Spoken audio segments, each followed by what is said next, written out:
26 corps de civils retrouvés à Borodianka, près de Boutcha. Des découvertes macabres qui ne seront pas les dernières, selon le président ukrainien.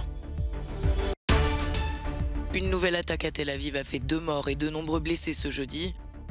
C'est la 4e attaque en 3 semaines dans le pays. Ketanji Brown Jackson, première femme noire à siéger à la Cour suprême, une nomination historique dans cette institution vieille de 233 ans. Cela fait 1 an jour pour jour qu'Olivier Dubois est détenu au Mali. Le journaliste collaborateur de Libération est le seul otage français dans le monde. La gare de Kramatorsk dans l'est de l'Ukraine, prise pour cible. Selon la compagnie nationale ferroviaire ukrainienne, au moins 30 personnes sont mortes et une centaine d'autres blessées dans le bombardement du site. Selon des journalistes présents sur place, notamment ceux de l'agence France Presse, plusieurs centaines de personnes y étaient rassemblées dans les moments précédant l'attaque. Alors que des centaines de milliers de civils tentent de fuir l'est du pays, Kramatorsk est devenu un nœud ferroviaire important pour ceux se rendant vers Kiev notamment.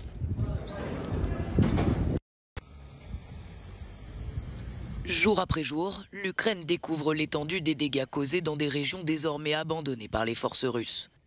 Après Boutcha, c'est à Borodianka que 26 corps auraient été retrouvés sous ces bâtiments en ruine. Ces découvertes macabres ne seront pas les dernières, selon le président ukrainien. Nous commençons à découvrir ce qui se passe à Borodianka.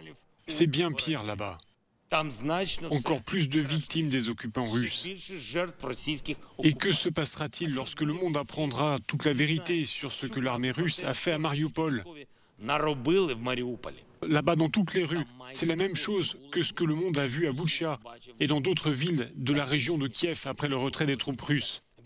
La même cruauté, les mêmes crimes terribles. Face à ces crimes, le ministre des Affaires étrangères ukrainien a demandé ce jeudi aux alliés de l'OTAN de fournir plus d'armes. Une réunion à Bruxelles durant laquelle le secrétaire d'État américain a confirmé que d'autres atrocités sont commises ailleurs en Ukraine. Chaque jour, de nouveaux rapports émergent sur des viols, des meurtres et des tortures. Comme à Boutcha, il y a de nombreuses villes que la Russie a occupées et d'autres qu'elle occupe encore, des endroits où nous supposons que les soldats russes commettent encore plus d'atrocités, en ce moment même. Ces images de la télévision russe montrent des soldats évacuant des civils de l'hôpital de Mariupol qui se trouve au cœur de la zone des combats. Selon le maire de la ville, ici, la situation est bien pire que dans le reste du pays. Il affirme que 5000 civils sont morts et plus de 100 000 personnes doivent encore être évacuées en urgence. Il décrit la situation comme une catastrophe humanitaire dans cette ville côtière assiégée par la Russie depuis le début de la guerre. Une offensive russe est désormais attendue dans la région du Donbass où les autorités exhortent toujours les habitants à fuir. Mais ces trains évacuant la population sont stoppés par les frappes russes sur la seule ligne encore sous contrôle ukrainien.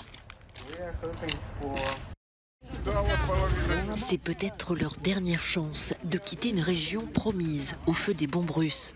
Près de 5000 personnes ont été évacuées jeudi de l'est de l'Ukraine vers le centre du pays. Elles craignent une offensive à grande échelle dans la région du Donbass. Plus de 1400 personnes ont quitté la région de Louhansk, 1200 autres ont fui Mariupol et Zaporizhzhia. Nous sommes obligés de quitter Alat, notre ville natale, car la situation est très tendue. Mais nous avons des nerfs d'acier. Nous devons évacuer maintenant tant qu'on peut le faire. Je ne veux pas que notre ville de Severodonetsk soit comme Mariupol. Il y a des rumeurs selon lesquelles la même chose se produira ici. À Severodonetsk, dans la région de Louhansk, Alexei a troqué son taxi contre une camionnette pour aider ses concitoyens à fuir. Chaque jour, il prend des risques énormes pour les conduire en sécurité vers Dnipro, plus à l'ouest.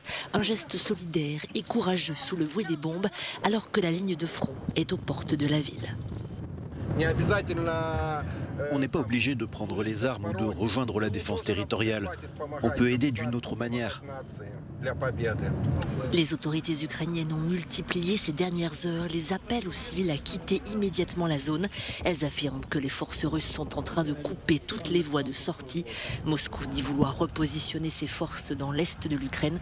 La région est menacée d'être encerclée.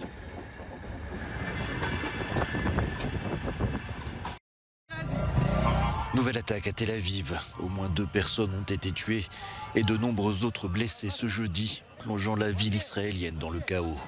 Un drame qui endeuille à nouveau Israël après une série d'attentats. C'est la 4e attaque en un peu plus de 2 semaines dans le pays. Beaucoup de jeunes gens étaient ici et buvaient des bières. Il y avait une bonne atmosphère et puis soudain, nous avons entendu des explosions. J'ai couru vers le bar avec 2 autres personnes. Nous sommes arrivés les premiers. Environ 20 mètres avant le bar, nous avons vu le premier blessé avec une balle dans la poitrine. L'assaillant, un Palestinien de Cisjordanie occupée, a été abattu par les forces de sécurité israéliennes après plusieurs heures de chasse à l'homme dans la ville. Les autorités israéliennes se préparaient à se placer en alerte maximale pour la première grande prière du vendredi depuis le début du Ramadan. L'année dernière, à Jérusalem-Est, des heurts entre Palestiniens et policiers israéliens avaient conduit à une guerre de 11 jours entre le Hamas et Israël. Jeudi soir, suite à l'attaque, le mouvement islamiste palestinien a célébré une opération héroïque. C'est une nomination historique. Ketanji Brown Jackson devient la première magistrate noire à la Cour suprême. C'est aussi une consécration pour cette juriste de 51 ans, diplômée de Harvard, avocate puis juge fédérale. Et c'est une autre pionnière, la vice-présidente des États-Unis, Kamala Harris, qui annonce le résultat du vote. Ketanji Brown Jackson a été choisie par Joe Biden. Son entrée à la plus haute institution judiciaire du pays ne changera pas le rapport de force au sein du collège de 9 magistrats chargés de trancher les débats de société aux États-Unis. Jackson remplacera un autre juge libéral de sorte que la Cour restera à 6-3 avec une majorité conservatrice. Cela signifie que certaines des grandes affaires à venir concernant l'avortement par exemple, certaines des autres grandes affaires ne changeront probablement pas avec sa nomination. Mais cela compte beaucoup sur le long terme. Il s'agit de savoir quelles affaires la Cour va traiter dans les années et même les décennies à venir et bien sûr comment elle se prononcera sur ces affaires. C'est un triste anniversaire. Cela fait 1 an que le journaliste Olivier Dubois est détenu par un groupe djihadiste au Mali. Il est le seul otage français dans le monde. Collaborateur du quotidien Libération, le journaliste indépendant de 47 ans travaille au Mali depuis 2015. Il avait lui-même annoncé dans une vidéo son enlèvement à Gao, dans le sud du pays, par le groupe de soutien à l'islam et aux musulmans, lié à Al-Qaïda. Après 1 an de combat pour obtenir la libération de son frère, sa sœur Canel Bernard continue de déplorer l'absence de communication du Quai d'Orsay. Afin que la situation du journaliste ne soit pas oubliée, ses proches entendent faire du bruit ce vendredi, 1 an après son enlèvement. Une banderole de soutien sera dévoilée à Montpellier par Reporters sans frontières, comme cela a été le cas dans plusieurs villes ces derniers mois.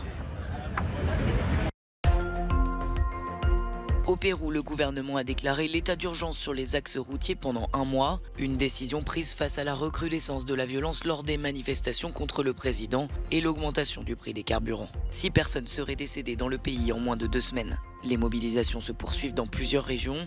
Les manifestants demandent une amélioration de la situation économique et la démission du président péruvien.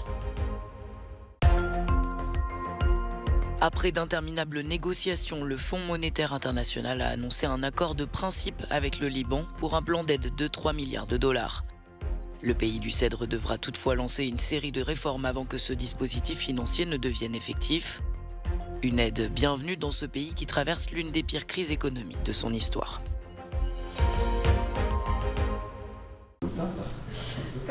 C'est un dessin inédit qui va être mis aux enchères le 18 mai prochain à Paris. Ce dessin, premier nu connu du peintre Michel-Ange, est estimé à 30 millions d'euros. Le dessin avait été mis en vente en 1907 à l'hôtel Drouot, sous la classification École de Michel-Ange, avant d'être attribué au maître en 2019 seulement. On a comparé à d'autres œuvres de Michel-Ange, notamment des dessins de cette époque, et on a très vite compris que le dessin ressemble vraiment, je dirais, comme 2 gouttes d'eau à certains dessins de cette époque. Le dessin daterait des dernières années du XVe siècle, donc c'est un dessin vraiment tôt, d'une époque dont très peu de dessins ont survécu. Ni l'État français, ni des musées français ayant désiré l'acheter depuis 2019, le dessin va être exposé à Hong Kong, puis à New York, afin d'attiser l'intérêt des collectionneurs locaux et étrangers d'ici la vente chez Christie's.